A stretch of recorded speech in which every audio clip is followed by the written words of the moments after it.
Moldova este pregătită. Bulboaca este pregătită. Liderii care se adună la eveniment vor servi bucate tradiționale moldovenești. La aperitiv, oaspeții vor degusta tradiționalele sărmăluțe cu umplutură de legume călite în stil moldovenesc, acoperite cu glazură de vin din soiul sapiravi și cu smântână afumată. O altă gustare inclusă în meniu este roata norocului, o tocăniță de vinete și roșii proaspăt tăiate, presărată cu pudră de vin din soi urară neagră și usturoi negru.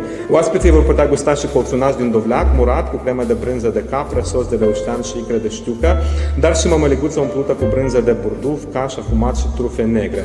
Mămăliga va fi fiartă în zer, obținut din lapte bătut, prelucrată după principii japoneze și garnisită cu brânză de burduf, dar și cu trufe negre, deci respectiv este o rețetă reinterpretată. Un alt fel de mâncare servit de oficiali internaționali vor fi și rulourile de cartof umplut cu zacuscă făcută ca la bulboaca, presărată cu boia afumată și cu semințe de floarea soarelui și arpagic verde. Oficialii vor fi serviți cu mușchiuleți de miel în stil moldovenesc, cu frunze de varză.